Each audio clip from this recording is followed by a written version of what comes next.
So after watching Miller's Girl, what's on everyone's mind right now is, did they do it?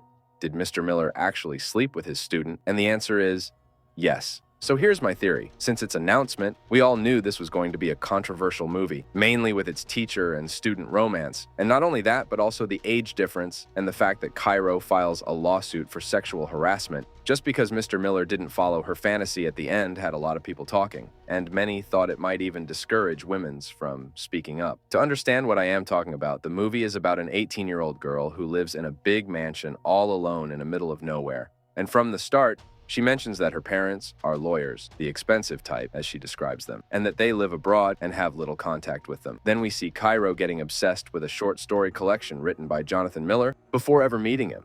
And eventually, she ends up in Jonathan's creative writing class at her high school. And from the start, she openly expresses interest in him. Jonathan also sees Cairo as a gifted student and becomes genuinely enamored with her talent. We even see him excitedly telling his wife, Beatrice, about having Cairo in his class. And it's here where the lines start to blur in a more problematic way. Jonathan and Cairo bond further through extracurricular activities like attending a local poetry reading together, and the tension between them kept rise both personally and publicly, as Jonathan ignores the power imbalance. Cairo, meanwhile, manipulates the situation for her own ambitions, even if it means sacrificing Jonathan's career. Now here's why I think this two actually slept together. In one of the scenes, Cairo's phone is left inside Miller's bag. Now whether she left the phone intentionally or not is unanswered, but we can be sure he didn't take it on purpose because of the surprised look he had on his face when her phone rang in his bag. Now after she calls him and told him he's got her phone, he goes all the way back to her house in the rain just to return it to her. And when he brings her the phone, she tells him to come to her while he was getting drenched in the rain. But rather than going to her, he stops and commands her to come to him, which she obeyed, and start kissing him in the rain. So the movie doesn't show anything more than this. However, it's heavily implied that the physical relationship actually went a bit further, in fact much further, because after all, she writes an entire short story about them having sex in a very explicit manner. And when he asks why she did it, she reminds him that he told her to write what she knows, meaning this did happen and it is what she knows. Also, we can see them sharing a knowing look, signaling that she is pulling this from their time together and not some fantasy. Additionally, during the interview with the principal, Mr. Miller skirts around the issue of what happened during the time he went to return her phone. This is one of the many moments where Martin Freeman really thrives as a part of the Miller's Girl cast. His body language conveys that he's holding back information every time he answers a question. He also reveals to the principal that he indeed went inside the house, which we didn't see on camera. This does imply a lot more happened than just a kiss in the rain. Considering his evasiveness and the details left out from their encounter, they might have performed other physical acts that Miller's Girl didn't show us. Another proof is during the sex scene, she wears the same dress that she wore when he came to her house. Now, one thing that motivates Mr. Miller to feel like he's doing nothing wrong by engaging with Cairo is watching one of his best friend Coach Fillmore's relationship with Winnie, which is also another student.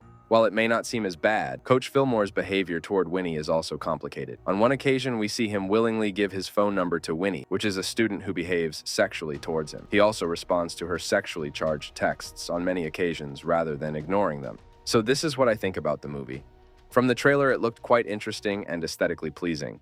But unfortunately, by the end of the movie, I was left a bit frustrated because the main thing about this movie, which is the tension, didn't exist. There was also no chemistry between the main protagonists. And Jenna, on the other hand, was so stiff the whole time it was seriously hard to watch. I don't know when this movie was filmed, but she seemed kind of stuck in her Wednesday role. Her narrating was good though. But like I mentioned, the main point of the movie, the desire and magnetism between main characters, is absolutely lacking. It's almost cringe and uncomfortable watching their scenes of passion and attraction.